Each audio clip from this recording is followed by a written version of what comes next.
Ikatlong taon na ng kasal namin. Ang asawa kong si Zuzian ay namatay sa isang aksidente sa sasakyan. Iniwan niya ako at ang anak naming 2 taong gulang. Kami na lang dalawa ang magkasama sa buhay. Tinanggihan ko ang mungkahi ng mga magulang ko na mag-asawa ulit. Nagpa siya akong magluksa para sa asawa ko. Gusto kong palakihin nang maayos ang anak namin, pero hindi ko talaga inakala na matapos ang 5 taon ng pagdadalamhati, ito lang pala ang kapalit.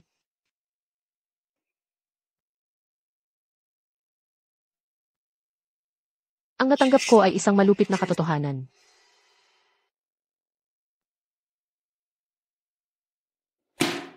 Josian, sa aksidente sa sasakyan, ang namatay talaga ay ang kuya mong si Joseph Ing. Ikaw naman, para maaligan mo si ate, nagkunwaring patay at pinalitan mo ang pagkatao ng kuya mo. Tapos nagpunta ka pa sa ospital para magpalaygate. Si Shaolin, 5 taon kang niluksa. Mag-isa niyang pinalaki si Leylay. Sabihin mo nga, na kaya mo ba silang lokohin ng mag-ina? So, hindi pala namatay si Zuzian para lang makasama si Luo Fanghua. Nagkunwaring patay at ginamit ang pangalan ni Zhu Ziping. Noong malapit nang mamatay si kuya, sinabi pa niya sa akin na alagaan ko si ate. Ikaw, syempre hindi ko pwedeng bigin ang huling habilin ni kuya. At saka noon, si ate, malapit na siyang manganak. Isang babae lang siya, tapos may anak pa. Ang hirap kaya noon, tungkol naman kay Linran, hindi ko ba siya binigyan ng anak na lalaki? Sapat na yun. Gusto mo bang habang buhay ka na lang, magkunwaring ikaw si kuya, kung malaman ni Linran na niloko mo siya? Paano mo ipapaliwanag sa kanya yon? Tay, lahat ng ginawa ko para naman sa pamilya natin, napakahina pa naman ni ate. Paano niya matatanggap na patay na si kuya, at saka si Linran, hindi ba't napakatatag niya? Mag-isa niyang inalagaan si Lele ng 5 taon. Ano ba namang dagdag na ilang taon pa? Ay, Lagi kang naglalakad sa tabi ng ilog. Paano ka hindi mababasa ng tubig? Sige na nga. hintayin na lang natin na kumalma si ate. Saka ko na lang ibabalik ang pagkatao ko bilang Zuzian. Tungkol naman kay Linran. Sobrang mahal niya ako. Kahit malaman niya ang totoo, matutuwa pa siya na buhay pa ako. Hindi niya ako sisisihin. Tay, itong bagay na to, huwag mo nang ikalat ha. Pag nalaman ni Linran, siguradong maghahanap siya ng gulo kay Fanghua.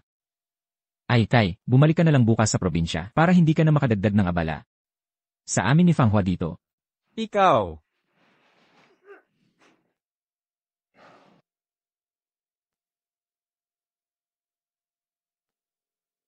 Noon si Zuzian, handa siyang iligtas ako sa sunog, kahit isugal ang buhay niya. Akala ko, mamahalin niya ako, habang buhay.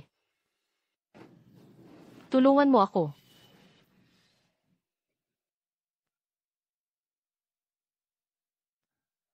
Linran, anak ka ng mayaman sa Yoncheng. Hindi maganda ang kalagayan ng pamilya namin. Pasensya ka na. Pero huwag kang mag-alala. Pangako ko, mamahalin kita habang buhay. Basta magkasama tayo, hindi ako natatakot sa hirap. Lalo na't, pareho naman tayong kayang magtrabaho. Siguradong mapapabuti natin ang buhay natin.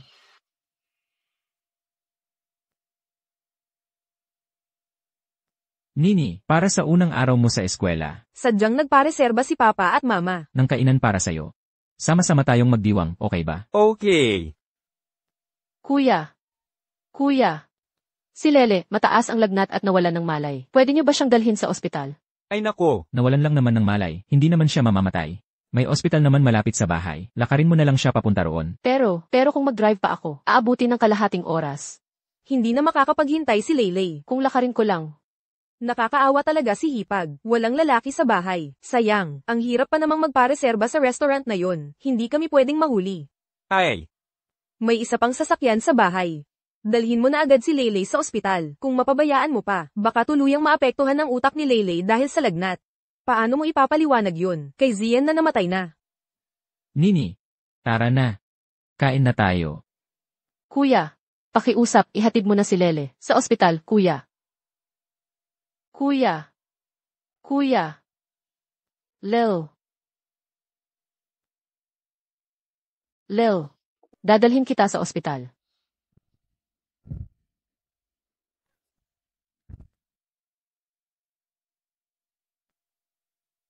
Lel. Lel. Mama. Okay lang si Leylay. Okay lang. Lel. Lele, huwag kang matakot. Si Mama ang bahala. Dadalhin kita sa ospital ngayon.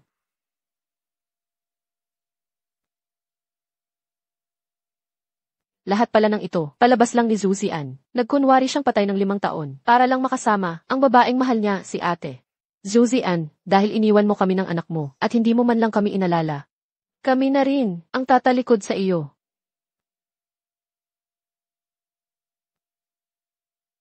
Pagkatapos magkunwaring patay ni Zuzian, madalas tawagin ni Lele siyang papa. Akala ko, bata lang si Lele. Hindi niya matukoy ang pagkakaiba ng tito at papa. Pero mali pala ako. Matalas ang mata ng bata. Alam ni Lele kung sino talaga ang papa niya. Hindi ko akalaing ganito kawalang puso si Zuzian. Ni minsan hindi niya inamin ang totoo. Papa.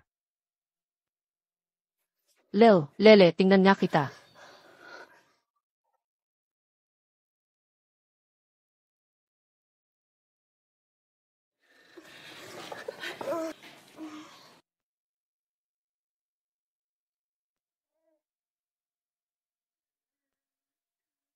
Mama, bakit ka umiyak? Si Papa ba ulit ang nagpasama ng loob mo? Kung aalis tayo dito ni Mama. Gusto mo ba? Kung ayaw na ni Mama kay Papa, ayaw na rin si Leylay sa kanya. Kahit saan pumunta si Mama, sasama si Leylay. Simula ngayon, ako ang magpoprotekta kay Mama.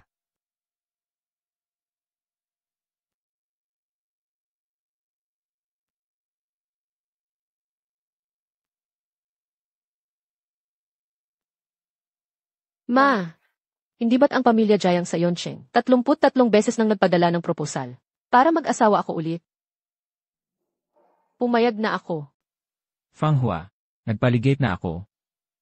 Kaya mula ngayon, kahit maibalik pa ang dati kong pagkatao, hindi na ako magkakaanak muli kay Linran. Ngayon, makakahinga ka na ng maluwag, di ba? Hindi ko akalain na talagang ginawa mo yun para sa akin. Ang bait mo talaga sa akin. Si Zhao Zian at Lu Fanghua ay magka-first love. Noon, silang dalawa ay pinahiwalay ng kani-kanilang mga magulang. Fanghua, Zian.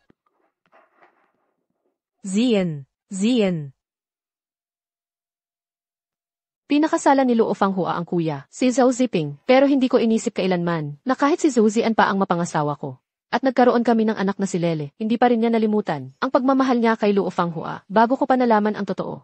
Ilang beses ko nang kinaiinggitan ang ate na inaalagaan ng maayos. Pinangarap ko kung hindi namatay si Zhou Zian, baka ganun din ang trato niya sa akin. Pero ang kaligayahan nila, nakasalalay pala sa sakit naming mag-ina ni Lele. Uy, hipag, Lel, bumaba ka na, kakain na tayo. Oy. Nandito na rin si Hipag at si Leylay para kumain. Mama, kainin mo ang egg cake. Akin yang egg cake. Bata pa si Nini, ibigay mo muna kay Ni. Nini, mabait ka, kainin mo na. Sa'yo lahat yan, walang agaw sa'yo. Zhou Zian, 5 taon na. Inuuna mo palagi ang anak ni ate. Pero ang sarili mong anak, hindi mo man lang kinukumusta. Ni hindi mo ginampanan ang pagiging ama. Buwan-buwan, bayad kami sa gastusin. Ni minsan hindi kami pumalya. Ngayon, pati ba naman si Lele, bawal na kumain ng egg cake. Hipag, may mga bagay na ayokong sabihin. Pero ngayon, wala na rin akong dahilan para itago. Yung binabayad mo buwan-buwan. Kulang pa para sa pagkain ninyong mag-ina. Sa 5 taon, si Zip Ing ang nagdadagdag mula sa sahod niya para sa inyo. Pati itong egg cake, si Zip Ing din ang bumili gamit ang allowance niya. Kami nga, bihira lang makatikim nito. Noong nahirapan si ate manganak at dumugo, ipinahiram ko lahat ng benepisyo ni Zian sa inyo, pati ang taunang allowance ni Zian. Lahat na pupunta sa pamilya. Itong mga benepisyo at allowance sa mga nakaraang taon. Hindi pa ba sapat para kay Lele na kumain ng egg cake? Kulang na kulang talaga para sa inyo ni Leylay. Yung trabaho na inayos ng mga magulang ko para kay Zhou Zian. Taon-taon may 300 pisong tulong sa burol. Ang sahod ng kuya, 1 taon lang. 200 lang halos. Bakit hindi raw sapat para sa amin ni Lele? Patay na ang asawa mo. Nakikitira na lang kayo dito. Libre kain at inom. Ngayon, pati ba naman ang egg cake na binili ni Papa para sa akin at kay Mama? Aagawin mo pa. Walang hiya ka. Bata pa si Nini. Hindi pa niya alam ang tama at mali. Hipag, huwag mong dibdibin. 5 taon pa lang si Nini. Kung walang magtuturo sa kanya, paano niya masasabi ang mga ganyang bagay? Naku, siguradong sa eskwela lang niya narinig yan. Bata pa siya, hindi pa niya naintindihan. Halika, Leylay. kasalanan ng kuya kung bakit hindi ko naisip agad. Sa susunod, bibilhan ko si Lele ng mas maraming cake. Hipag, may gusto sana akong pag-usapan sa'yo. Ngayon kasi, 2 ang pinapaaral natin, medyo gipit na tayo. Iniisip ko, baka pwedeng si Lele muna ang tumigil sa pag-aaral. Ibigay natin ang pagkakataon kay Nini. Ano nang sabi mo? Gusto mong patigilin si Lele sa pag-aaral? Kasi, babae si Nini. Pag-aaral lang ang tanging pag-asa niya. Si Lele, lalaki naman, kahit hindi makapag-aral. Sanay sa hirap, ayos lang. Simula nang mamatay si Zuzian, nakikita kong ikaw ang nag-aalaga sa buong pamilya. Maliit lang ang kinikita, palagi kong ginagamit ang dot ko, para pandagdag buwan-buwan. Ngayon, gusto mo pang agawan ng karapatang mag-aral si Lele, para mapag-aral si Nini, bata pa si Lele. Paano mo nagagawang maging ganoon kadesidido? Dati, kahit anong sabihin ko, pumapayag ka. Ngayon, bakit parang iba ka na? Inaapi si Mama dito. Ayoko na dito. Mama, umalis na tayo. Isama mo si Leylay. Ano bang pinagsasabi mo? Ito na ang pamilya ninyo. Saan pa kayo pupunta? Wala na si Zuzian, wala na ring saysay kong. Manatili pa kami dito. Wala na ring saysay. 5 taon na kayong nakatira sa pamilya Zhou. Sa 5 taon na yon, maayos ang trato namin sa inyo. Ano pa bang kulang? Kuya, hindi nakakain ng egg cake si Leylay. Huwag mo na sanang sisihin si Mama. Lel, dati, palagi mo akong tinatawag na papa, di ba? Bakit? Bakit ngayon bigla kang nagbago? Kuya, noon kasi, bata pa si Leylay, kaya akala niya ako ang papa niya. Ngayon, marunong na si Leylay. Alam na niya na ang papa niya, matagal nang patay, 5 taon na. Pero kuya, huwag kang mag-alala, hindi na magkakamali si Leylay sa pagtawag. Baka. Alam na ni Linran ang totoo.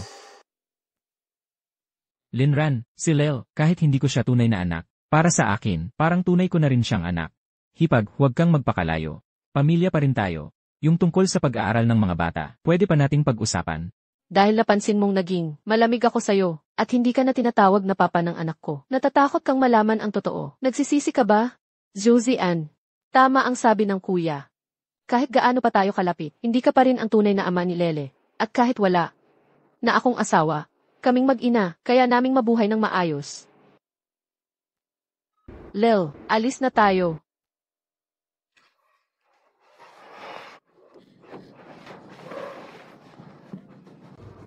Fanghua. Sige na, sige na. Walang problema.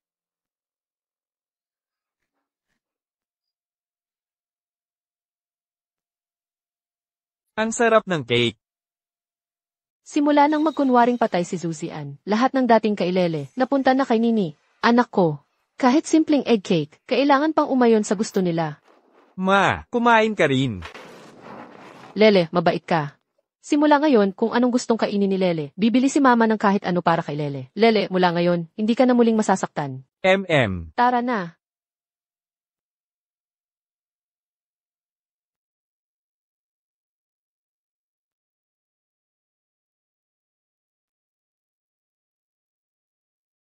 Miss Lin, pinapapunta ako ni Hepe.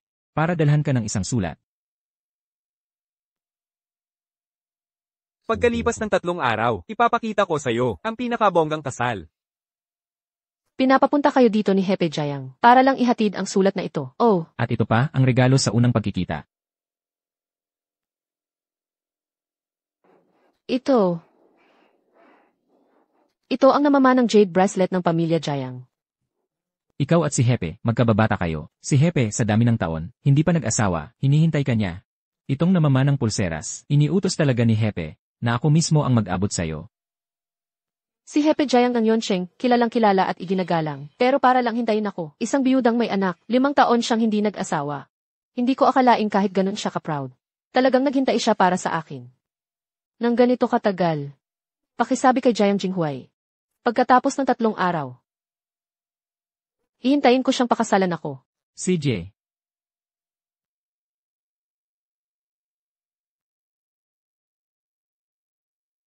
Hip, tinanggap na ni Miss Lin ang regalo mo.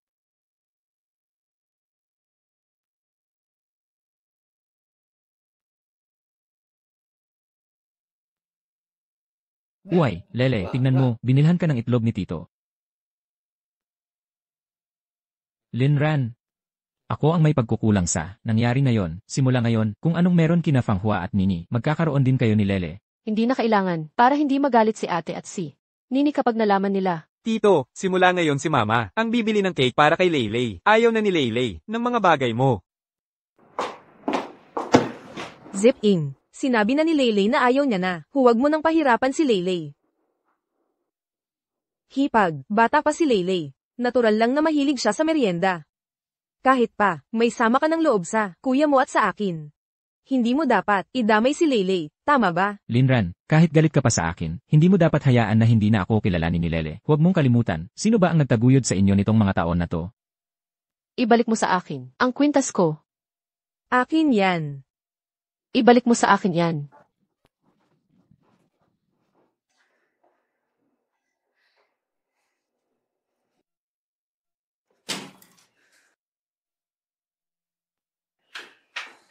Lahat ng yan ay dowry ko. Sinong nagsabing pwede mong galawin yan? Pagpasok mo sa pamilya namin, kasama ka na sa pamilya Joe. Pamilya tayo dito. Bakit mo pa pinag-iiba ang sayo at sa amin? Pamilya. Sinong nagsabing pamilya tayo? Ang pamilya rin namin, kilalang pamilya sa Yoncheng. Lahat ng to, maingat na inihanda ng mga magulang ko bilang dowry ko. Sinong nagsabing pwede mong galawin yan? Palagi kitang itinuring na parte ng pamilya namin.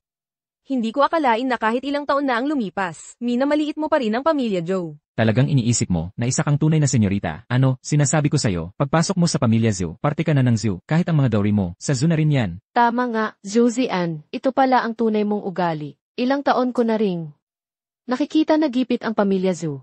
Minsan, kinukuha niyo ng palihim ang ilan sa mga dowry ko. Para may panggasto sa bahay, pinapalampas ko na lang. Ngayon, ni hindi niyo na, pinag-aabalahang magkunwari.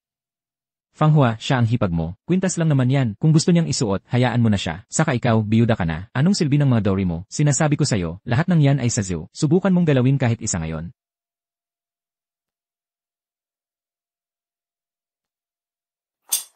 Hindi mo pwedeng kunin yan. Akin yan, bitawan mo, bitawan mo. Hindi mo pwedeng kunin yan. Bitawan mo.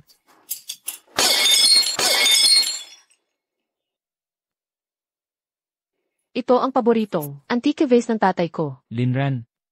Ako. 3 araw na lang, ikakasal na ako sa pamilya Jiang. Wala na akong magiging kaugnayan sa pamilya Zhu. Zuzian, 5 taon kitang pinagluksaan. Tapos na rin ang nararamdaman ko. CJ. Wala na akong pakialam. Ayoko na. Lil. Alis na tayo. Linran. Ang Zuzian na kilala ko, wala na. Ikaw mismo ang nagbaon sa sarili mo.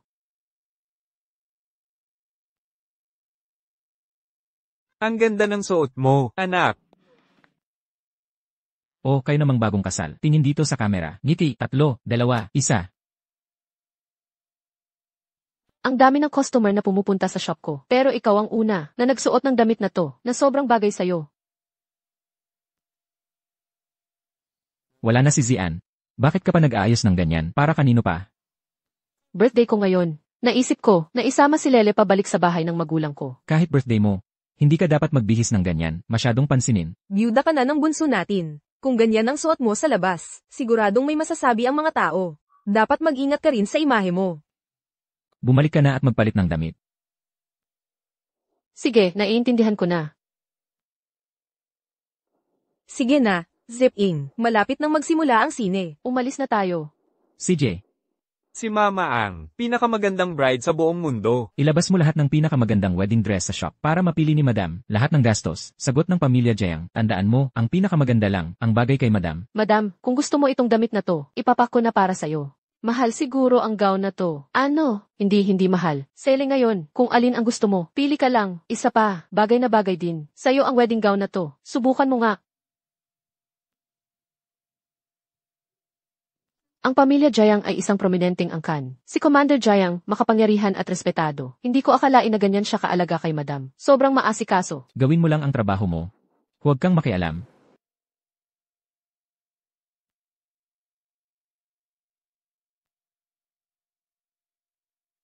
Bakit ka nandito? Hipag. Mula nang mawala si Bunso, hindi ka na halos lumalabas ng bahay. Bakit ngayon may oras ka pang mamasyal? Ang dami mo pang pinamili. Bumili lang ako ng mga vitamins para kay Lele. Bakit may pulang bulaklak pa? Hipag. Ano bang mga vitamins ang binili mo para kay Lele? Pakita mo naman kay ate para mabigyan din namin si Nini. Bitawan mo. Bitawan mo.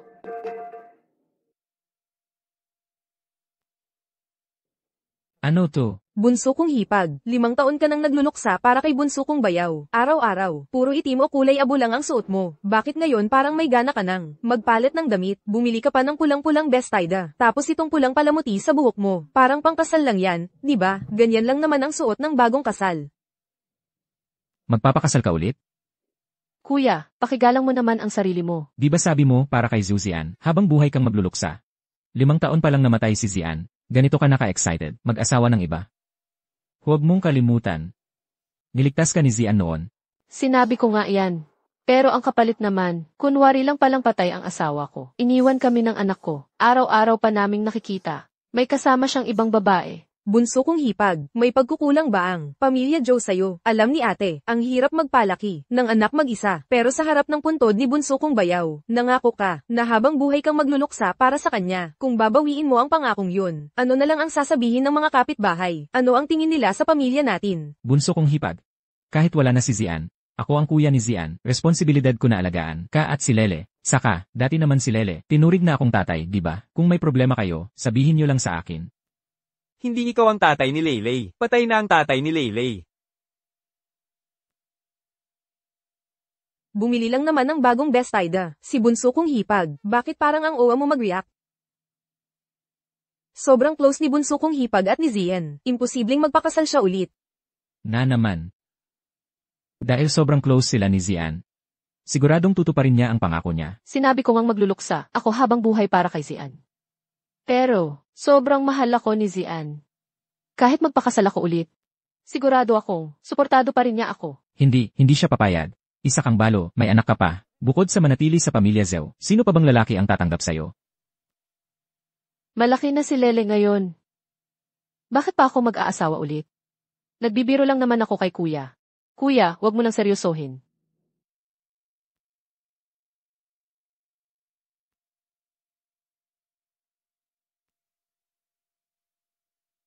Hindi naman ganito si Linran dati. Bakit biglang nagbago, siya pati si Lele? Zian, iiwan mo na ba talaga ako? Alam kong hindi ko dapat angkinin ka. Hindi kita pinapayagang bumalik sa bunso kong hipag. Pero bata pa si Nini. Paano ko bubuhayin? Si Nini mag-isa. Fanghua, huwag kang mag-alala. Hindi ko hahayaang ikaw lang magpalaki kay Nini at magdusa ng ganito. Linran, naiinggit lang siya sa atin dahil masyado tayong sweet. Tama ka. Tama ka. Naiinggit lang siya kasi wala na siyang asawa, kaya ganyan siya. Zian, buti na lang nandito ka sa tabi ko. Kung wala ka, ewan ko na lang kung paano ako mabubuhay. Sige na. Malapit nang ma-promote sa opisina. Tara na, bumili tayo ng wedding gift para kay Chief Jiang. Kapag napansin tayo ni Chief Jiang, siguradong giginhawa ang buhay natin. CJ, bibilhan pa kita ng bagong bestida. Simula ngayon, lahat ng sweldo ko, para na lang sa'yo. Zian, sobrang bait mo talaga sa akin. 3 araw na lang, kasal ko na. Zuzian, gusto ko talagang makita ang reaksyon mo kapag nalaman mo ang totoo.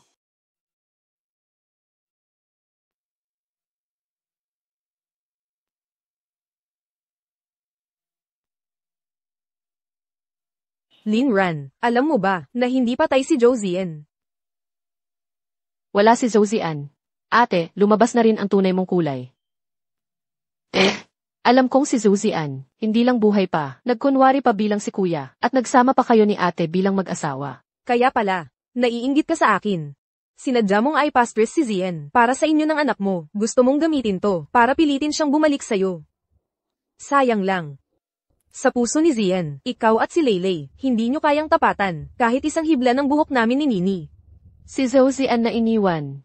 Ang asawa't anak, kung gusto mo pa rin siya, ate, sayo na lang siya. Sana magtagal kayo ni Zuzian. Ate, sana forever na kayo. Nako, Lin, yung anak mo sa eskwela, nahulog sa hagdan. Ano?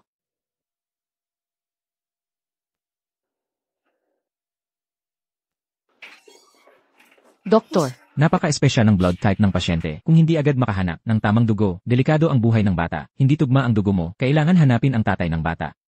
Doktor, pupuntahan ko agad yung magdodonate ng dugo. Dok, iligtas niyo po ang anak ko. Bibigyan namin ng 20 minuto ang pasyente. Bilisan mo, dalhin mo lahat ng pwedeng mag-donate ng dugo. CJ.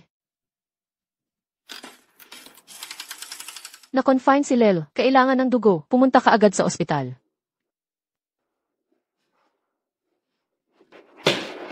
Ano, magdodonate ng dugo? Kumusta si Lel? Nasa emergency si Lele. Delikado ang lagay. Sumama ka na sa akin. Doktor, nandito na yung magdodonate ng dugo. Bilis, may 10 minuto pa. Kamag-anak ka ba ni Luo Fanghua? Sabi niya nadulas siya. Kailangan mong umuwi agad. Ano? Nadulas si Fanghua. Kailangan ko siyang puntahan. Hindi pwede. Hindi ka pwedeng umalis. Nasa emergency pa si Lele. Hinihintay ka pa niya para iligtas siya. Hindi ka pwedeng umalis. Kamag-anak ni Luo Fanghua. Sabi niya dumudugo siya. Wala siyang kasama ngayon. Kailangan mong umuwi agad. Nakikiusap ako. Huwag kang umalis. Naghihintay si Lele na iligtas mo siya. Kailangan ko talagang umuwi. Babalik talaga ako.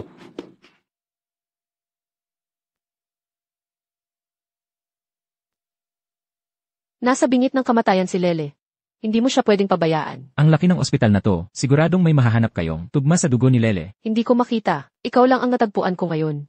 Hindi ko makita ang iba pang tugma sa dugo. Nakikiusap ako. Nakikiusap ako. Iligtas mo si Lele, pwede ba? Si Fanghua, nasa Yoncheng siya. Wala na siyang ibang kamag-anak. Ako lang ang inaasahan nilang dalawa. Hindi pwede. Hindi ka pwedeng umalis. Nakikiusap ako. Sandali lang naman to. Iligtas mo siya, pwede ba? Bitawan mo ako.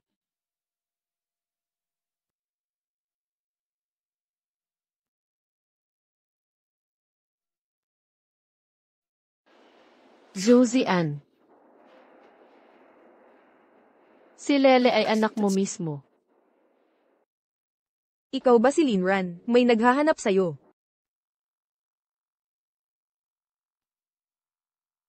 Kahit mamatay na ang anak mo, so what? Isang salita ko lang, iiwan ka pa rin, ni Josian, at babalik siya sa akin para kumustahin ako. Linran, bilisin mo, hanapin ang tugma sa dugo, kung hindi, ang anak mo, maagang mamamatay. Josie Ann, sa puso mo, mas mahalaga pa, si Luo Fanghua, kaysa sa anak mong sarili mong dugo. Dapat pala hindi na ako nagpakasal sa'yo. Bumaba ang temperatura ng pasyente, nawala ng malay at huminto ang tibok ng puso. Agad maghanda ng emergency team sa buong ospital.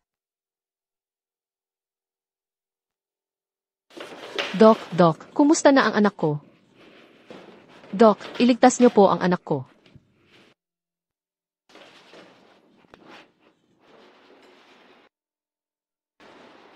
Lel.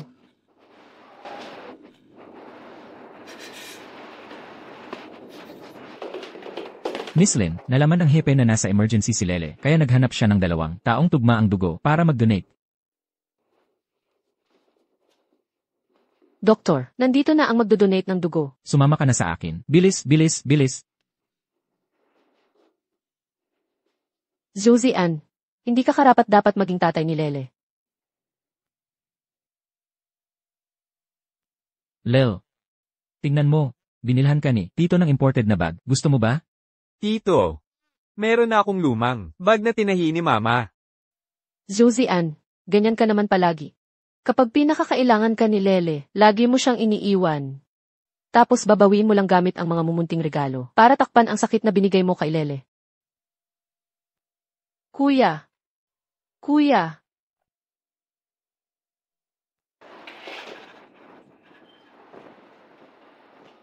Ito. Hindi ba ito ang matagal mo nang gusto? Hindi mo ba gusto?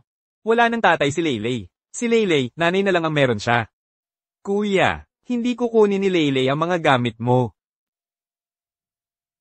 Hipag, noong araw na yon hindi ko talaga sinadyang hindi mag-donate ng dugo para kay Lele. Nahulog si Fanghua noon, at grabe ang pagkakahulog niya, hindi ko siya pwedeng pabayaan. Sa puso mo.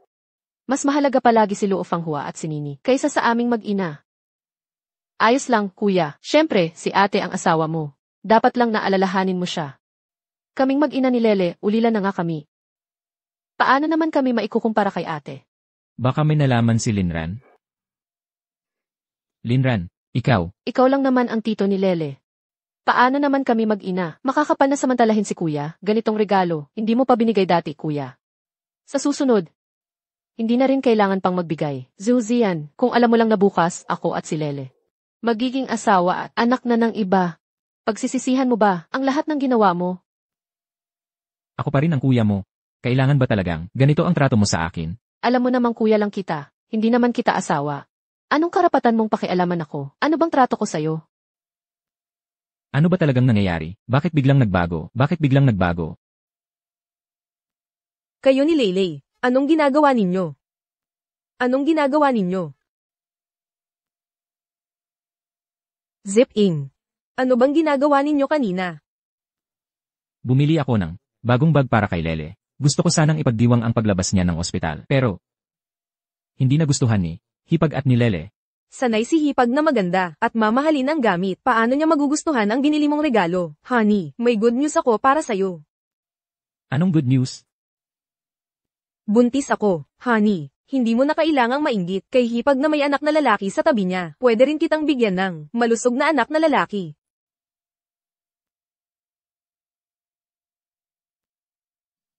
Lele, magkakaroon ka na ng kapatid na lalaki. Masaya ka ba? Lil, tara na. Baka may nalaman si Linran? Hindi. Hindi naman siguro. 5 taon na, palaging tahimik at tapat siya sa akin. Kung may nalaman siya, hindi siya magiging ganito kakalma. Siguro nakita lang niyang buntis si Fang Hua, kaya naalala niya ako. Pagkapanganak ni Fang Hua, babalik ako sa tabi niya. Sasamahan ko siya ng maayos. Ano bang nangyayari kay Hipag ngayon? Parang hindi na niya pinapansin ang pagiging kuya mo. Zien, kung malaman ni Hipag na ikaw si Zien, siguradong magwawala siya. Mas mabuti pang, huwag mo nang pakialaman kami ni Nini, pati na rin ang anak ko sa tiyan. Unahin mo na muna sina Lele at si Hipag. Kahit mahirapan kami ng anak ko, okay lang naman. Nini, paano ko naman matiis na maghirap kayo ng anak natin? Huwag kang mag-alala. Si Linran, nagsalita lang ng masakit dahil galit siya. Huwag mo nang dibdibin. Sobrang mahal niya ako, handa siyang mag-isa habang buhay para sa akin. Kahit malaman pa niya ang totoo, ayos lang. Sa pinakamasama, bibilhan ko siya ng regalo. Lambingin ko lang siya, okay na. Hindi ko talaga inakala na kahit nagpaligate na ako, magkakaanak pa rin ako ng lalaki. Pagkapanganak ni Fang Hua ng anak naming lalaki, aaminin ko na kay Linran ang lahat.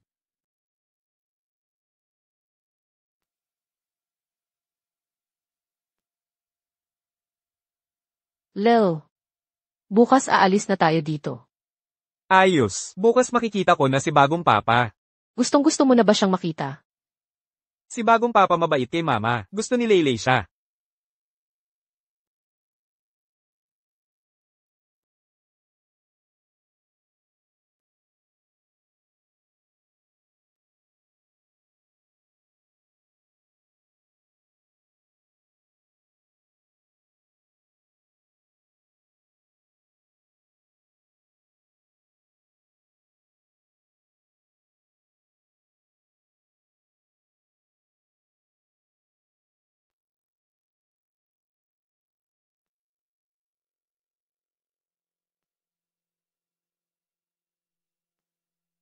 Josie Ann, niloko mo kami ni Lele ng 5 taon.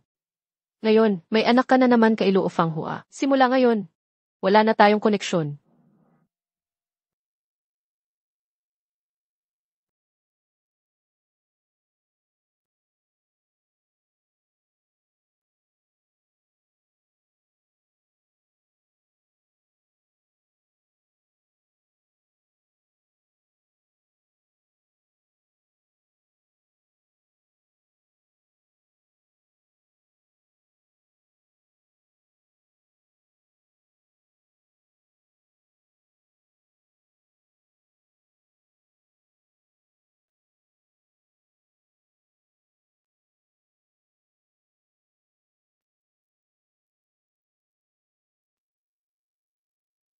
Hipag.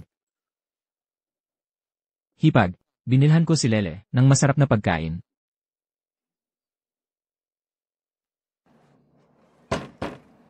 Hipag.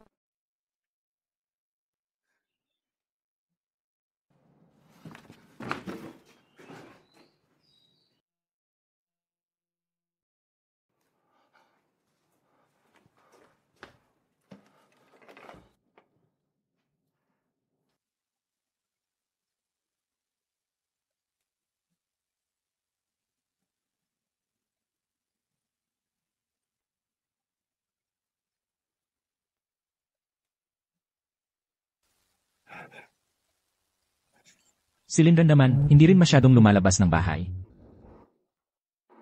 Saan kaya sila pupunta ni Lele?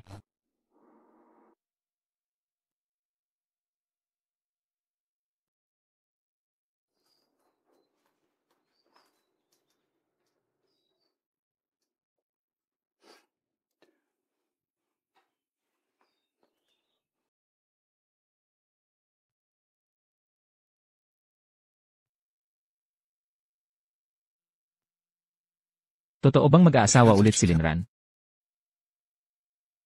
Hindi mangyayari iyon. Sobrang mahal niya ako. Paano siya mag-aasawa ng iba? At saka siya. May anak pa siyang kasama. Sino pa ang tatanggap sa kanya? Ziping.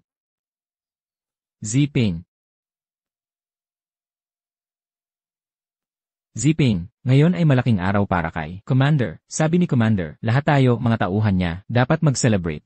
Ikaw, bakit hindi ka pa handa? Oy, bilisan mo. Ngayon kasal ni Commander. Narinig ko ang apelyido ng bride Eileen. Namatay agad ang unang asawa niya. Naiwan silang mag-ina lang silang dalawa. Ewan ko kung gaano kahirap ang buhay nila. Pero ngayon, pakakasalan na siya ni Commander. Magkakapamilya na sila. Parang tadhana na rin siguro ito. Matapos ang hirap may ginhawa na. Sabi mo, apelyido ng bride Eileen? Ay naku, tigilan mo na yung daldal mo, tara na.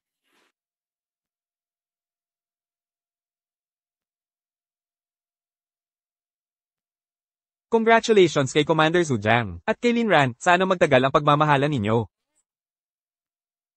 Ayan na, dumating na ang bride. Tara!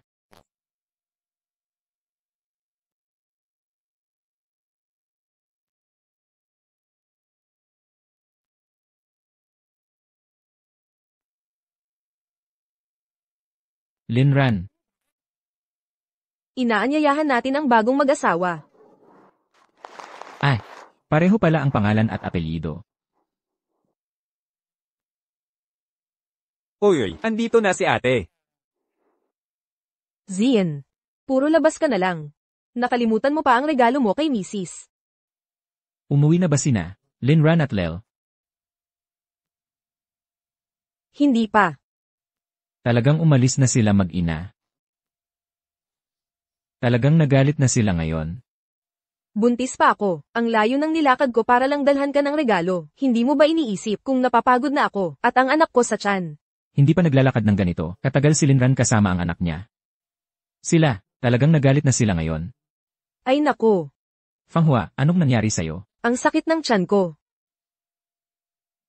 Baka may nangyari sa anak ko. Hindi, dadalhin na kita agad sa ospital. Tara! Ay, nakasabit ang takong ko sa palda ko. Mauna na kayo umakyat.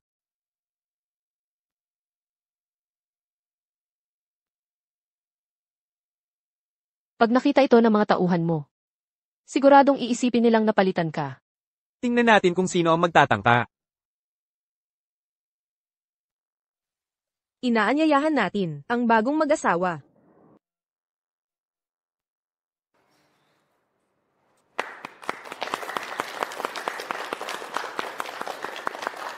Zhujian, sa puso mo, hindi mo kailanman pinili ako at ang anak ko kaysa kay Luo Fanghua.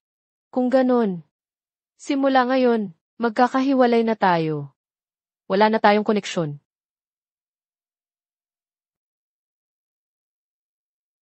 Kain lang, inom lang kayo. Maligayang bagong kasal.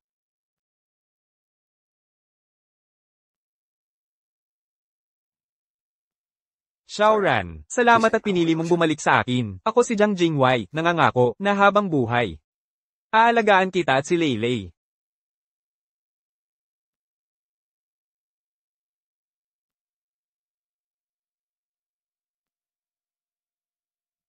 Zian, pasensya ka na.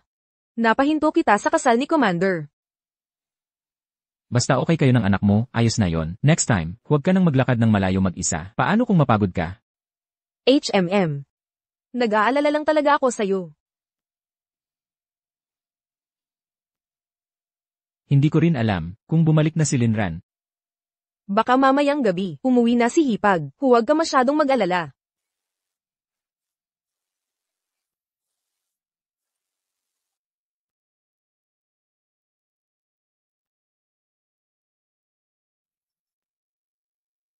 Papa, Mama, bakit ngayon lang kayo umuwi?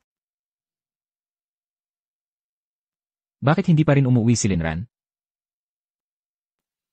Pwede bang? Talagang umalis na siya? Hindi pwede, kailangan ko siyang hanapin. Huwag ka munang mag-alala.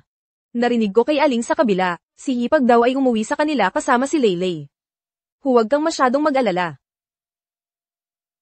Kaya pala nagtatampo lang at umuwi sa kanila. Sabi ko na nga ba, mahal na mahal ako ni Linran. Pangako pa nga niya sa akin na magpapakabiyuda siya habang buhay para sa akin. Siguradong hindi siya basta-basta aalis sa pamilya Zhu. Bakit hindi na binubuhat ni Papa si Nini? Kasi ang puso niya. Kinuha na ng tita mo, at nung bata na iyon, ayaw ni Nini sa kanila. Josian. May anak na ako sa tiyan ko, anak mo ito, habang buhay mo. Kailangan mong mabuhay, bilang kuya mo. Sa wakas, tapos na rin ang kasal. Grabe, pagod na pagod ako ngayon. Sa pagkakataong ito, ako na talaga ang taong nasa tabi mo. Kain lang, inom lang kayo. Sir, hindi maganda sa katawan niyo ang sobrang inom.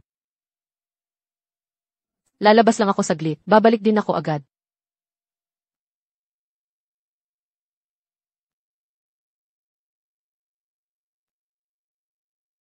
Ngayong araw. Ang ganda mo. Salamat, Kuya Jinghui. Noong bata pa tayo, palagi mong sinasabi na gusto mo akong pakasalan, di ba? Bakit ngayon na lumaki ka na, iba na ang pinakasalan mo? Bata pa tayo noon. Hindi naman seryoso yon. Hindi bagay sa'yo si Josian. Mabait sa akin si Zian. Noong may sunog, hindi niya inisip ang sarili niya, iniligtas niya ako. Lahat ng pangangailangan ko, inaalagaan niya ako. Sapat na iyon. Tingnan mo tayo. Parang bagong kasal, di ba? Pakigalang mo naman ang sarili mo.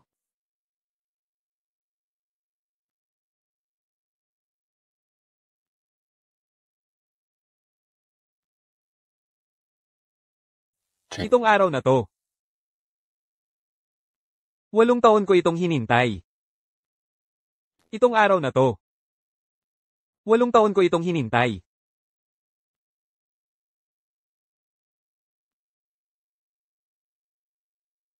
Buti na lang binigyan ako ng Diyos ng panibagong pagkakataon. Hindi ako nagkamali na piliin ka. Kahit hindi ka lumingon. Gagawin ko ang lahat para mapasakin ka.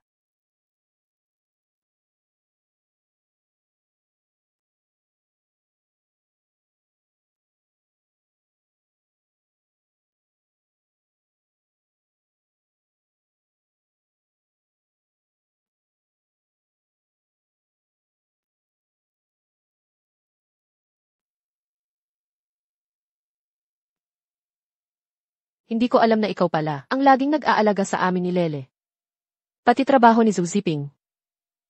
Ikaw rin ang nag-ayos. Dati, palagi akong nag-aalala na baka hindi ka masaya sa pamilya Joe. Kaya si Joseph Ng, binigyan ko ng trabaho. Itong sulat ng rekomendasyon. Matagal ko nang ginawa yan. Hindi ko lang inakala. Napapayag kang pakasalan ako agad. Jinghui. Salamat sa paghihintay mo sa akin.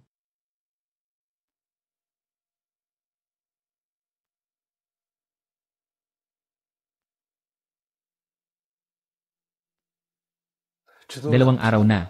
Bakit hindi pa rin bumabalik si Linran at Lele? Si Hipag, kasama si Leylay, siguradong hindi magpapakalayo-layo yun. Kung hindi ka mapakali, puntahan mo sila sa kanila. Ipaliwanag ang totoo, at sunduin mo sila pauwi. Tutal, tayong 3 lang naman dito, walang nag-aalaga. Fanghua, huwag mo nang masyadong isipin. Bata pa si Nini ngayon, at saka, may anak pa tayo, sa tiyan mo. Hindi ko kayo pababayaan, pangako yan. Papa, ikaw ang papa ni Nini, at ng baby boy, hindi ka papa ni Leylay. Han. Ngayon ang handaan ng misis ng boss natin, yung regalo na hindi natin naibigay noong kasal. Sakto, pwede nating ibigay ngayon.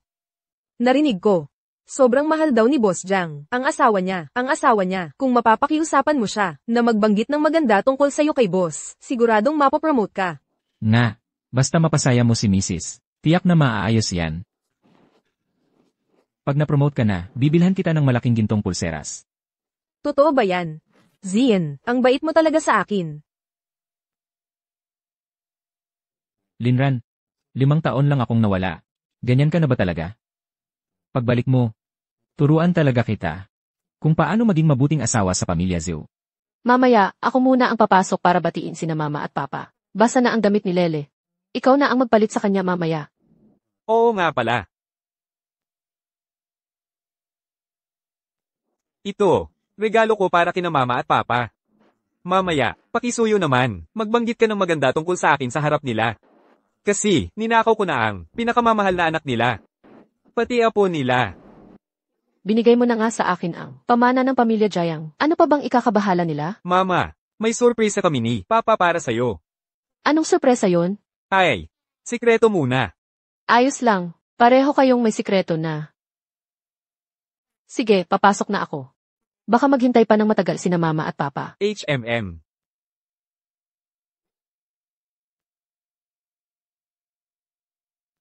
Fanghua, tama ka talaga. Sobrang mahalaga kay boss ang asawa niya.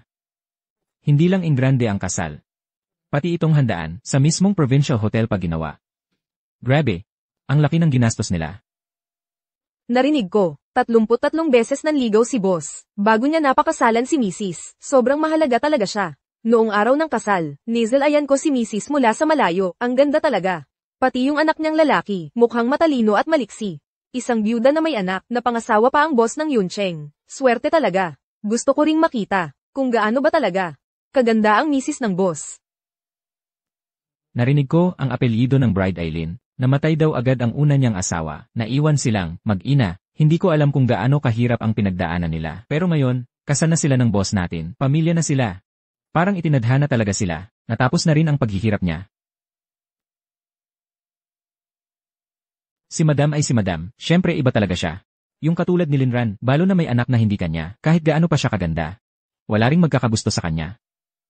Mamaya pagdating ni Madam, dapat magpakitang gilas ka, kung mapopromote ka o hindi, dito na magkakatalo. Basta pumayag si Madam, sigurado na ang promotion mo. Joe Dage, pag na-promote ka na, huwag mo kaming kalimutan ha. Ano ba yung sinasabi mo? Pinakakinainisan ko yung mga taong walang utang na loob. Relax lang, pag na-promote ako. Lahat kayo may parte sa biyaya. Tara na. Yung sorpresa na inihanda ni Lele at Jinghui. Para sa akin. Ano kaya yun? Uy, Zip-ing, parang yung babaeng yun, kapatid ng asawa mo yata. Si Linran. Anong ginagawa niya dito? Linran. Bakit siya nandito? Linran. Sino ang nagbigay sa'yo ng karapatang hindi umuwi? Lagi mo pang dinadala si Lele kung saan-saan na parang walang pakialam. Wala na akong kahit anong kaugnayan sa pamilya niyo. Zeo, kung saan ko dadalhin ang anak ko, kailangan ko pa bang magpaalam sa'yo?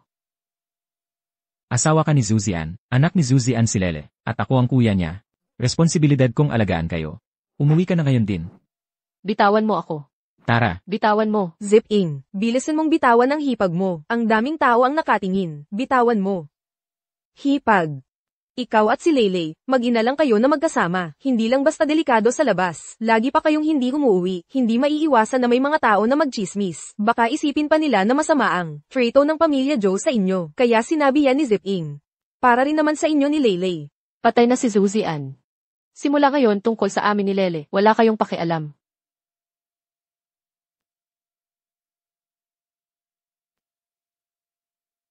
Ngayon ay ang welcome party ng asawa ng hepe. Ang mga dumating ay puro mga bigating tao dito sa Yoncheng. Wala ka namang masyadong kakilala sa military. Bakit ka pa nagbihis ng ganyan ka-eksena? Ano? Pumasok ka lang dito sa party ng asawa ng hepe. Para lang mangakit ng lalaki. Sa tingin mo ba, karapat-dapat lang ako na araw-araw? Nasa bahay ng zoo, nagpapakapagod para sa inyo at kay Luo Fanghua. Pati ba naman sa pananamit ko, kailangan mo akong hiyain. Pumunta ako dito para sa sarili kong welcome party. Kailangan ko pa bang magpaalam sa'yo? Sarili kong welcome party ito. Huwag ka nang magsalita ng ganyan. Tulad mo, isang balong may anak na, matanda na rin. Sinong lalaki pa ang gugusto sa'yo? Alam ko, hindi madali magpalaki ng anak mag-isa. Pero hindi mo naman kailangan magpabongga dito sa ganitong lugar. Baka pagtawanan ka pa ng iba, pati pamilya Zhu madadamay. Pagtatawanan? Ang mga dumalo ngayon sa party. Puro mga bigating tao, dito sa Yonsheng. Kayo sa pamilya Zhou, isang maliit na pamilya lang na walang pangalan. Kung hindi ako nag-asawa sa Zhou, sino ba naman ang makakakilala sa inyo? Ngayon, hubarin mo na yung suot mo, isama mo si Lele at umuwi na kayo, magluksa ka na lang kay Zian. Pwede ko namang kalimutan ang nangyari na yon. Sabi ko na nga, wala na akong kahit anong kaugnayan sa pamilya nyo. Hipag. Ang suot mo, hindi maganda ang dating para sa inyo ni Leylay. O baka, naman gusto mo lang, magpasikat sa party, mang-akit ng lalaki. Linran, ginagawa mo ba ito nang hindi mo iniisip si Zian? Patay na si Zuzian. 5 taon na akong nagluksa para sa kanya. Inalagaan ko ang mga biyenan ko. Pinalaki ang anak namin. Nagsikap ako ng maayos. Wala akong ginawang masama sa kanya. Yan ang tunay na mabuting asawa. Nga, Hipag. Alam ng ate mo na hindi madali mawalan ng asawa, pero kung gagawin mo to, hindi ba't pinapahiya mo lang ang pamilya natin sa harap ng lahat? Zip-in. Ikaw na ang bahala sa hipag mo. Huwag mong hayaang mapahiya ang pamilya Joe. Uwi ka na ngayon din. Hipag. Lahat ng tao nagkakamali. Makinig ka na lang sa kuya mo. Habarin mo na yung suot mo, sige na. Ngayon ay ang welcome party ng asawa ng hepe, basta maibigay ko ang regalo ko sa kanya. Siguradong mapopromote na ako. Pagkatapos niyan, madadagdagan ko ang sustento niyo ni Lel. Uwi na tayo. Pag-usapan na lang natin sa bahay ang iba.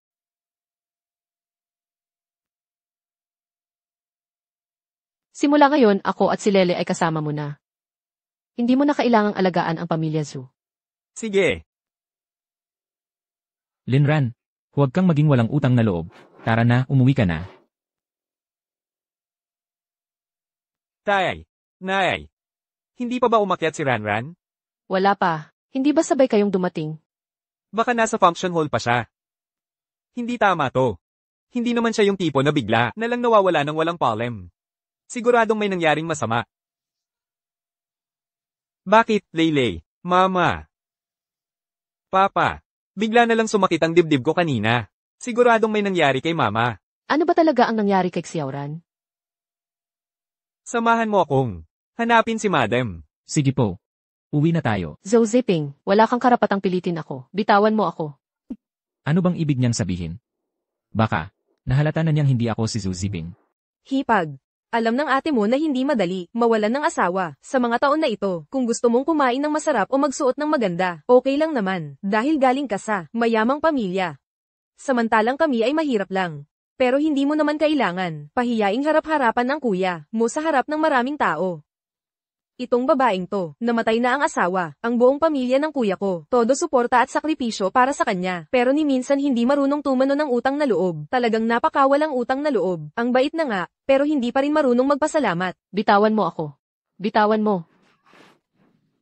Fang Hua, ikaw.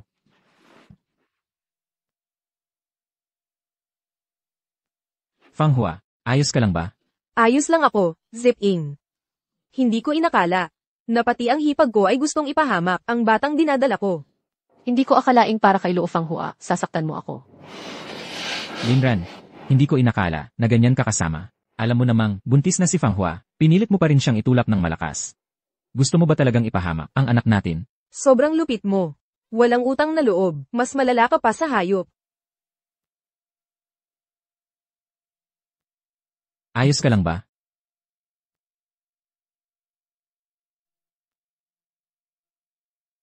Sino namang lalaking ligaw ang nagbigay sa'yo ng bagay na to? Napakahalaga pa naman.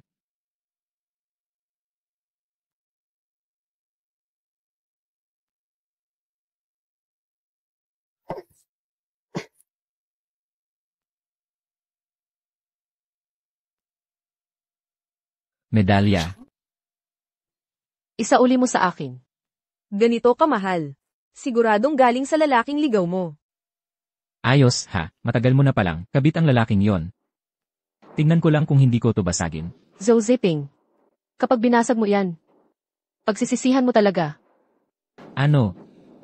Gusto mo pa yatang palabasin yung lalaki para saktan ako? Nasaan siya? Sabihin mong lumabas siya dito. Gusto kong makita kung sino ang may lakas ng loob na yan. Tigil.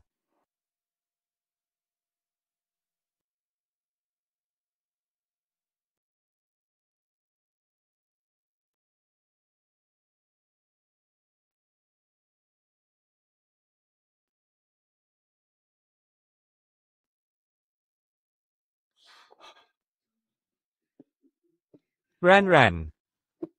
Ayos ka lang ba? Buti naman at dumating na kayo.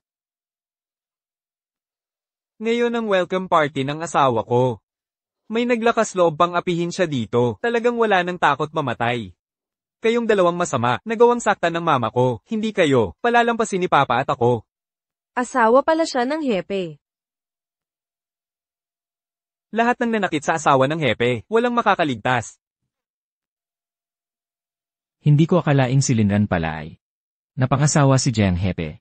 Paano naging asawa ng hepe si Linran? Hindi totoo to. Talagang nag-asawa ulit si Linran. Paano nangyari yon? Hindi ba sinabi niyang para sa akin, magpapakabiyuda siya habang buhay? Linran.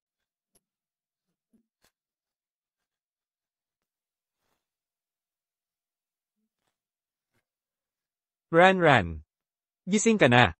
Kumusta na ang pakiramdam mo? Halika. Mas magaling na ako. Mama. Yang si Joseph Ng, ang gago na yon. Naglakas loob pa siyang saktan ka. Isang maliit na Joe lang naman siya. Kung hindi dahil sa, nakikita pa nilang nandyan ka, hindi naman siya makakakuha ng maganda-gandang trabaho. Walang utang na loob talaga. Nagawa pa niyang saktan ang pinakamamahal kong anak. Hindi papayag ang pamilya Lin na palampasin siya. Buti na lang at ligtas ka. Kung may nangyari man sa'yo, sisiguraduhin kong mawawala na ang Joe sa buong lungsod ng yon. Nasaan sila? Nasa function hall pa, hinihintay kang magdesisyon. Ngayon pa lang, si Joseph Ng, nagkalakas loob siyang ipahiya ka sa harap ng lahat. Ano pa kaya ang mga pinagdaanan mo sa Joe nitong mga taon na to? Dapat pala noon pa lang. Mas naging matatag na kami ng tatay mo. Dapat noon pa lang, kinuha na namin kayo ni Lele pabalik. Kung hindi sana kayo nagtiis ng ganitong hirap sa zoo. Ma! Noon kasi hindi pa ako nagkakaisip. Sayang lang, 5 taon kong sinayang para sa isang walang kwentang tao. Ngayon, klaro na sakin ang lahat.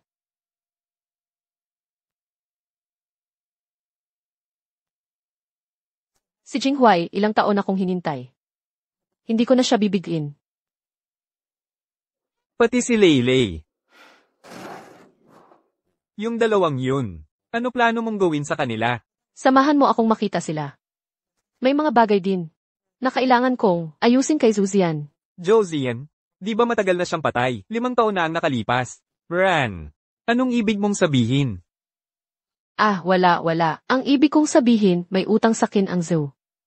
Panahon na para bayaran nila. Impossible.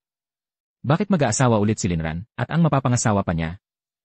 Si Commander Jiang. Si Linran talaga, nagpakasal kay Commander Jiang.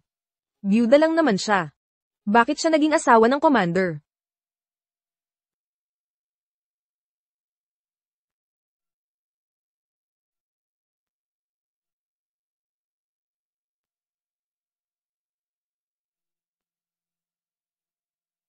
Linran, Lel, ang pangalan ng madam, hindi basta-basta tinatawag.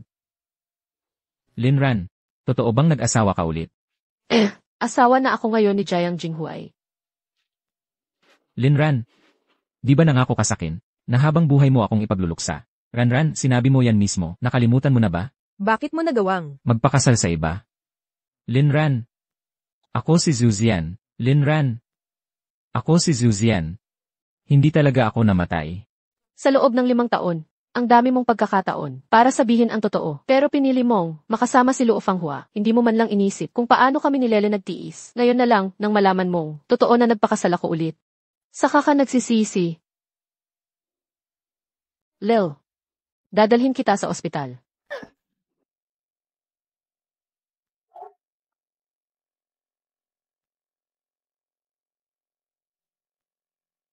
Bitawan mo ako. Linran. Linran, ako talaga si Zuzian. Hindi ako nagkunwaring patay. Umuwi na tayo. Ayusin natin ang buhay natin, pwede ba? Kuya, ano bang pinagsasasabi mo? Para lang manatili ako sa zoo. Kung ano-ano na lang sinasabi mo. Hindi. Hindi totoo yan. Ako talaga si Zuzian. Ranran, mahal na mahal mo ako. Sigurado akong makikilala mo ako. Tama ba, Ranran? Tama na. Itong dalawang to, sinadya nilang guluhin ang party ng madam ko. Pakilabas sila. Kapag nag-eskandalo pa ulit, ipapapulis na. Walang palakasan. Opo. At saka, yung mga katulad mong, nangungurakot at manderaya, walang moralidad, hindi ka karapat-dapat, mapasama sa listahan ng mga mapopromote, simula ngayon. Tanggal si Joseph Ng sa listahan ng mga mapopromote. Opo. Ran. Umuwi na tayo. Naghihintay pa sina mama at papa. CJ, tara.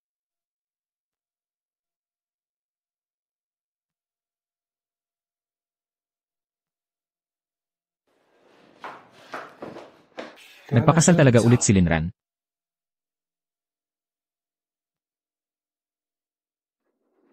Mahal na mahal niya ako. Bakit niya nagawang magpakasal ulit? Josian, anong balak mo? Josian, ano bang hinahanap mo? Saan ko ba nilagay?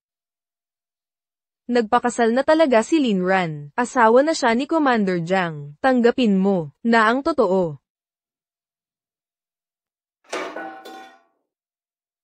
Salamat sa'yo sa pagligtas sa akin. Regalo ko sa'yo itong ballpen na ito. Paano mo nalaman na tumatagas ang tinta ng ballpen ko?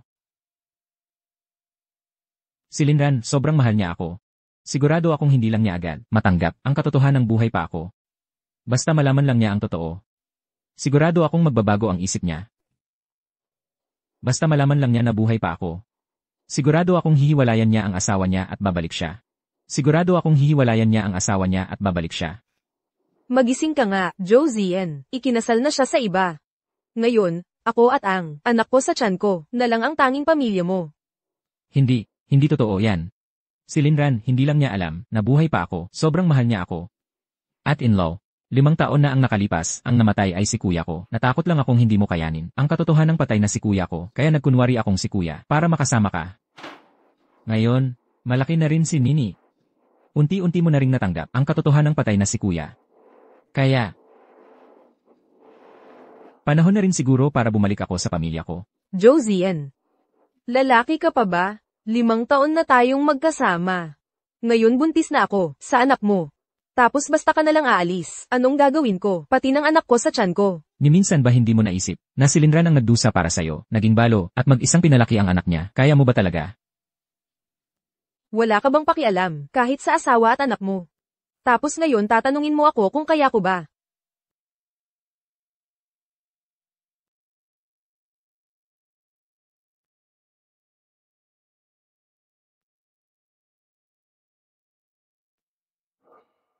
Para magkunwari bilang kuya ko.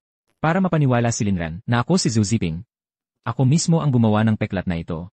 Ginaya ko lahat ng kilos ni kuya. Sa dami ng taon, walang pakialam kay Linran at Lele na mag-isang nagdusa sa pagkawala ng asawa.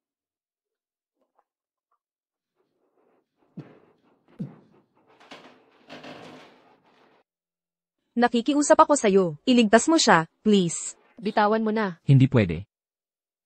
Kailangan mong. Bitawan siya. Kuya. Kuya.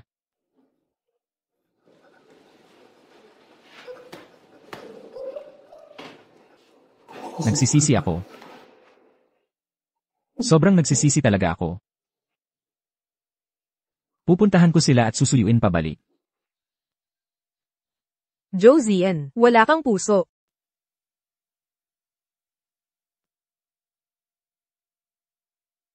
Sigurado ka na ba talaga? Kakakasal lang natin dalawa. Iiwan mo na agad ako para mag-apply saan, guro. Bago pa tayo ikasal, pangarap ko na talagang maging isang guro ng bayan, magturo at maghubog ng mga bata. Kaya lang, dahil sa pag-aalaga sa pamilya, iniwan ko na lang. Ngayon, ang hirap makahanap ng asawang maunawain at sumusuporta sa mga pangarap ko. Kaya syempre, itutuloy ko na ang pangarap ko. Sige, wala na talaga akong magawa sa'yo. Ano mang gusto mong gawin, susuportahan kita. Sino ba kasi nagsabing mula bata ka palang gusto mo na ako? Simula bata hanggang ngayon, ikaw lagi ang unang nagpapakumbaba. Kaya syempre, kampante ako. Nasusuportahan mo ako. Oh, tama na. Bumaba ka na. Tinitingnan ka pa ni Leylay. Wala akong nakita kahit ano.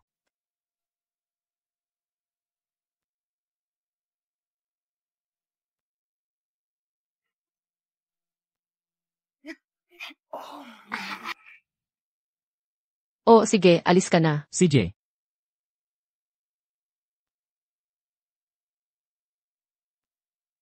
Lil, magpaalam ka kay Papa. Bye-bye. Bye-bye. Linran. Linran. Ako si Zian. Ako talaga si Zian. Linran. Linran, tama. Itong ballpen na to, naaalala mo pa ba? Ikaw ang nagbigay nito sa akin. Linran. Hindi naman talaga ako namatay. Linran. Linran, mahal na mahal mo ako. Iniwan mo ang trabaho mo para sa akin. Naging housewife ka at nag-alaga ng anak ng 5 taon. Tapos naging biyuda ka pa dahil sa akin. Hindi mo naman talaga gustong magpakasal ulit, di ba? Siguradong si Jiang Jinghui ang pumilit sa'yo gamit ang kapangyarihan niya, tama? Halika, samahan kita at kausapin natin siya. Bitawan mo ako. Asawa na ako ni Jiang Jinghui. Pakisuyo, mag-ingat ka sa mga sinasabi at ginagawa mo. Matagal na tayong wala. Masama ka, bitawan mo ang mama ko. Lil. Ano nang tawag mo sa akin? Bitawan mo ang mama ko. Kapag hindi mo ako binitawan, pag dumating si Papa, hindi kanya palalampasin. Hindi si Jiang Jinghui ang papa mo. Ako ang totoong papa mo. Linran. Yung namatay 5 taon na ang nakalipas. Kuya ko yon, buhay pa ako. Kasama niyo lang ako palagi. Naalala mo ba? Bago tayo ikasal, binigyan mo ako ng relo. Nakaukit pa doon ang pangalan ko. Tama. Bago kami ikasal, binigyan ko nga si Zuzian ng relo. Pero yung relo na iyon, matagal mo nang ibinenta. Para lang mabilhan ng bagong damit si ate. Kung ikaw talaga si Zian, bakit mo ibinenta yung wedding gift na binigay ko sa'yo? 5 taon na ang nakalipas nung namatay si kuya, dahil sa aksidente. Natakot ako para kay Fanghua, baka hindi niya kayanin mag-isa, kaya nagkunwari akong patay, para samahan siya palagi. At itong peklat na to, ako lang ang gumawa niyan. Sinadya ko yan. Linran, maniwala ka sa akin. Ako talaga si Zian. Kuya. Zian, alagaan mo ang asawa mo. Kuya. Kuya.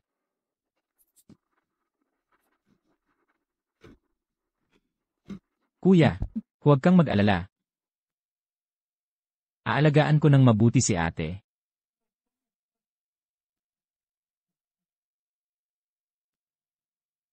Simula ngayon, ako na si Zhu Ziping, asawa ni Luo Fanghua.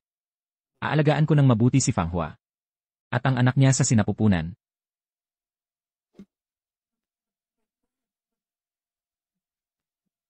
Doktor.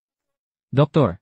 Ako si Zhou Ziping. Ito ang kapatid ko. Na-aksidente siya. Pakisuyo, tulungan niyo siya. Bilisan niyo, tulungan niyo siya. Ako talaga si Zian. Maniwala ka sa akin. Linran. Linran. Linran, ikaw. Umuwi ka na sa bahay kasama ko. Uwi na tayo. Linran, maniwala ka sa akin. Uwi na tayo. Linran. Linran. Linran, maniwala ka sa akin. Linran.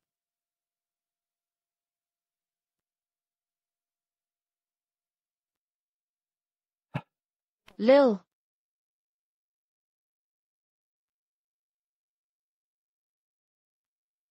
Linran.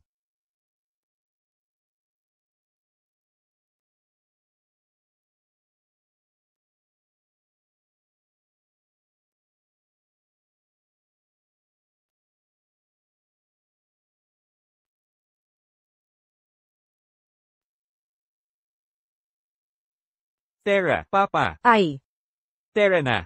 Ingat ka, aakyat na muna ako sa kotse ha. Halika.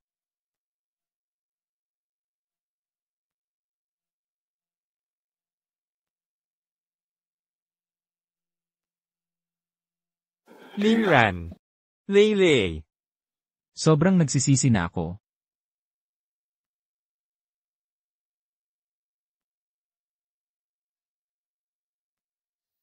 pumunta ka na naman kay Linran. Ano? Mula ngayon, mas mabuti siguro na huwag na tayong magkita. Hindi pwede. Ngayon, buntis na ako sa anak mo. Inaamin mo na ikaw si Josie Ann. Paano na lang ako pagkatapos nito?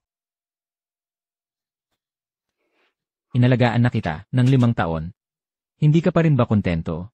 Dahil sa'yo, nawasak ang pamilya ko. Ngayon, umaasa na lang ako sa pangalan ni Kuya para mabuhay. Gusto mo pa ba akong itulak sa kamatayan? Gusto mo ba talaga akong itulak sa kamatayan? Papa, Mama, tama na po ang away nyo. Hindi ako ang papa mo. Josie Ann. Ngayon, buntis na ako, sa anak mo. Hindi mo pwedeng pabayaan kami ng anak mo. Ipalaglag mo na lang. Wala rin naman talagang karapatang ipanganak ang batang yan. Josie Ann, tao ka pa ba? Si Linran, may asawa na siya, hindi na siya babalik. Ngayon, kami na lang ng anak mo, ang pamilya mo, magising ka nga. Galit na si Linran sa akin. Kasalanan ko lahat to. Josie Ann, kung wala kang puso at konsensya, huwag mo akong sisihin kung magiging malupit ako. Sabay na lang tayong bumagsak, wala nang makakabawi sa atin. Lel. Tingnan mo, ito ang binili ng papa mo ng mga kakanin para sa'yo. At andito rin ang paborito mong laruan na kotse. Oh, kumusta? Gusto mo ba? Si Papa bumili na ng marami, imported na laruan para kay Leylay. At may mga snacks pa. Leylay, ayaw ko nang sayo. Talagang maalaga kayo, kay Madam at kay Lele. Si Madam, isang beses lang naman nagsabi na gusto niya, pero araw-araw kayong may dalang bulaklak.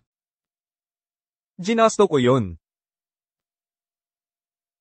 Basta si Papa ang bumili para sa akin. Ayoko ng mga bagay mo.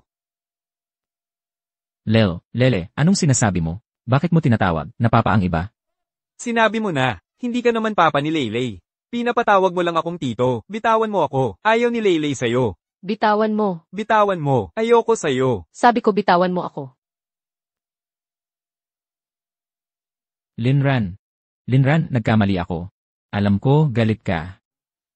Kung gusto mo akong saktan, bahala ka na. Basta mawala lang ang galit mo. Pag nawala na galit mo, isama mo na si Lele. Umuwi na tayo, pwede ba? Matagal ko nang alam na hindi ka naman talaga namatay. Anong ibig mong sabihin? Alam mo na pala noon pa. Sobrang sakim mo. Akala mo ba, pag nakuha mo ulit ang pagkatao mo, mapapatawad ka na namin ni Lele, pero hindi mo man lang inisip. Mula nung itinago mo ang totoo. Kami ni Lele, tuluyan ka na naming tinalikuran. Simula ngayon, huwag ka nang manggulo sa amin ni Lele. Kung alam mo palang buhay pa ako, bakit ka pa nagpakasal sa iba?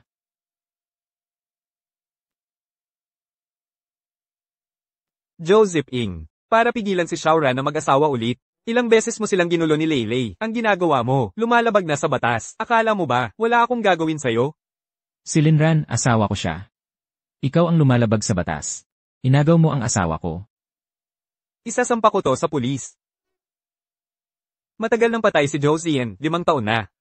Ang kasal nila ni Shaoran, matagal nang walang bisa. Hindi patay si Zuzian. Ako si Zuzian. Si Linran, asawa ko siya. Hindi ako patay, buhay pa ako. Ang kasal namin ni Linran, hindi pa tapos. Kung magpapatuloy ka pang magsalita ng kung ano-ano, mag-ingat ka, baka hindi na kita palampasin. Linran. Nagkamali ako. Umuwi na tayo, pwede ba? Tama na, Jinghui, sa ganitong tao. Huwag ka nang mag-aksaya ng oras. Umuwi na tayo. Gusto kong kumain ng niluto mong pritong isda. Gusto ko rin kumain. CJ, Pag-uwi natin, ipagluluto kita ni Papa. HMM. Bantayan mo siya. Huwag mong hayaang guluhin niya si Madam. Opo. Linran, hindi ka pwedeng umalis. Linran.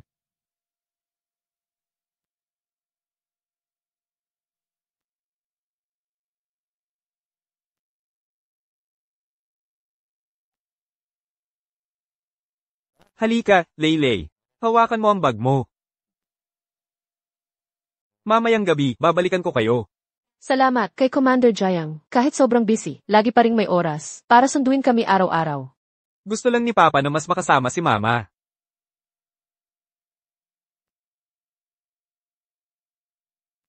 Gusto kong mabawi lahat ng 8 taon na nawala sa akin. O, una na kami ha.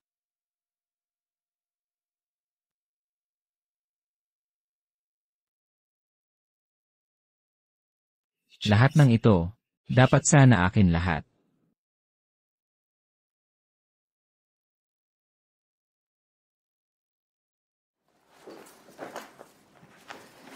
Tingnan mo itong tanong na to.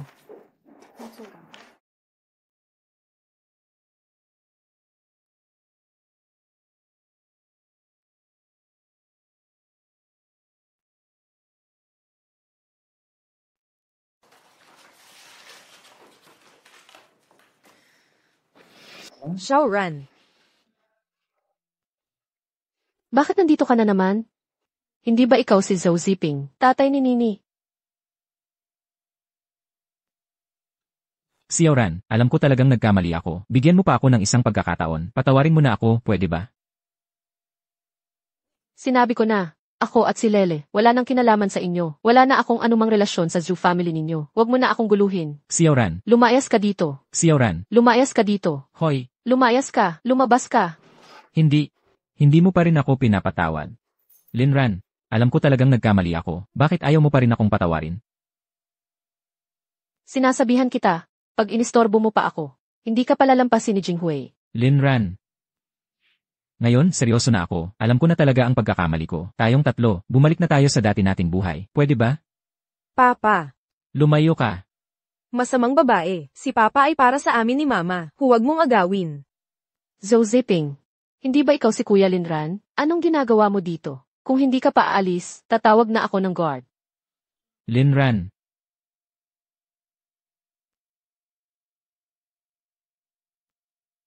Dalhin niyo na siya. Linran, bakit ayaw mo pa rin akong patawarin? Buntis na ako, sa anak ni Jiang Jinghui. Kahit anong gawin mong panggugulo, hindi na kami ni Lele, babalik sa'yo. Ano? Buntis ka? Hindi ka na talaga babalik? Linran, hindi ba ako ang pinakamahal mo? Bakit ka magkakaanak sa iba? Linran, alam ko na talaga ang pagkakamali ko. Linran, patawarin mo na ako. Yung lalaki nila, madalas pumupunta sa eskwelahan. Kinukulit yung kapatid niyang babae at lalaki. Ilang beses na siyang nahuli ng guard. Ha?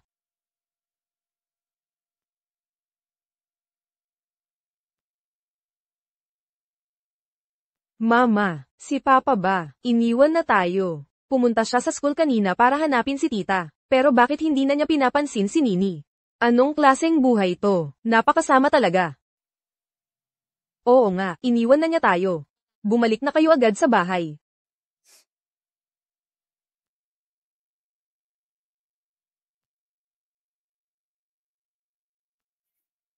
Zip-in, lumabas na yung listahan ng mga kandidato. Gusto mo bang tingnan? Hindi ba sinabi ko sa'yo na umatras ka na? Bakit hindi ka pa umaalis? Pag nakuha mo yan, siguradong may stable kang trabaho. Tayo, 4 sa pamilya, ayos na ang buhay natin. Pwede ba yun? Pero sina Linran at Lele, hindi na nila ako mapapatawad. Dahil sa batang to, kaya hindi nila ako mapapatawad. Josian. Anak mo rin to.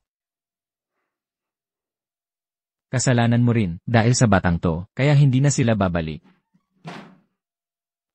Mama.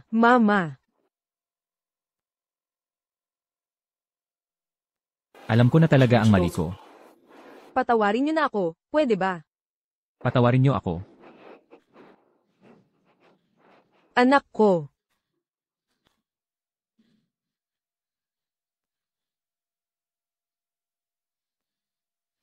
Josian, sinira mo ang buhay ko. Sisiraan din kita. Mga kasama. Napili na ang mga itataas na posisyon. Naway ang napili nating kasama. Makayanan ng lahat ng pagsubok at manatiling tapat sa prinsipyo.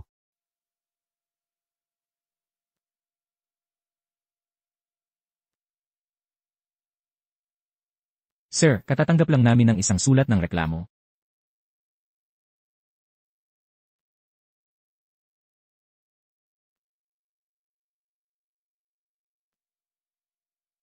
Josian, akala ko patay ka na. Matagal ka nang nagpapanggap bilang kuya mo kung hindi dahil sa sulat na to. Plano mo bang magkunwari bilang si Joseph Ng habang buhay? Hindi po, sir. Ginawa ko lang to para kay ate at sa anak niya sa tiyan. Kung wala ako, baka hindi na sila mabubuhay. Kaya napilitan lang talaga ako, magpanggap bilang kuya ko. Napilitan ka raw talaga.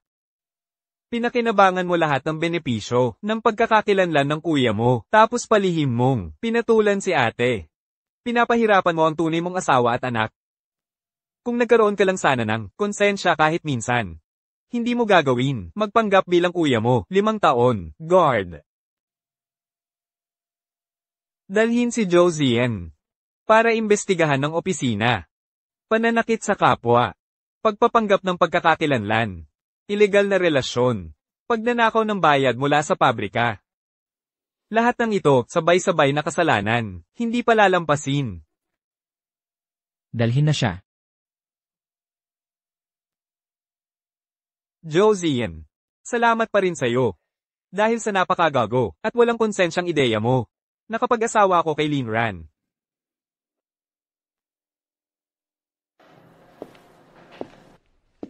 Linran, Lel. Pasensya na. Hindi ako naging mabuting tatay. O asawa. Linran. Sobrang laki ng pagkakamali ko. Sorry talaga. Pag wala na ako, alagaan nyo ang isa't isa. Kung wala ka, mas magiging maayos ang buhay namin ni Lele.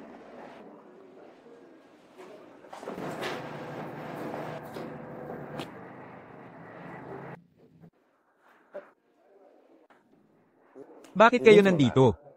Ako. May magandang balita akong sasabihin sa'yo. Magmaneho ka na. Anong magandang balita? Sabihin mo na agad sa akin. Mama, sabihin mo na. Ikaw, Magiging tatay ka ulit. Totoo ba? Magkakaanak na tayo. lagpas 2 buwan na.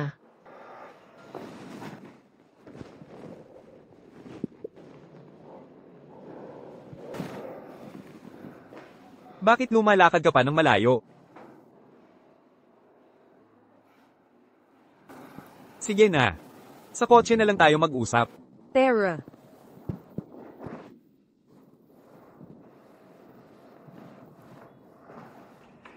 Na-report ba si Zuzian? Oo. Si Luo Fangwa ang nagsulat ng reklamo. Sinabi niya ang lahat ng totoo. Malaking bagay to. Si Josian. Hindi na magiging maganda ang buhay niya.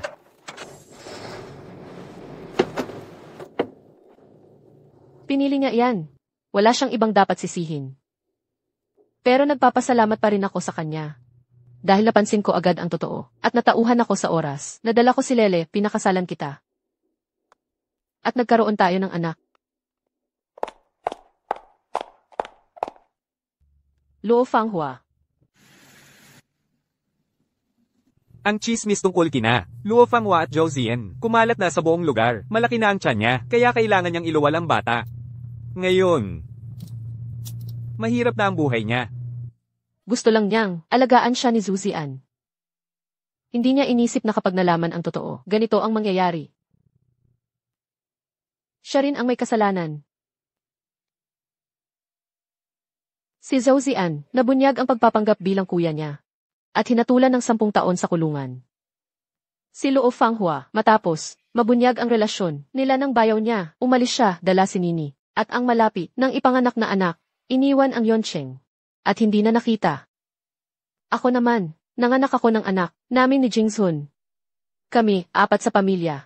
Pinagkakainggitan sa compound. Lahat ng nakaraan. Simula lang ng bagong buhay. Ako at si Jayang Jingsun. Mahaba pa ang tatahakin naming dalawa.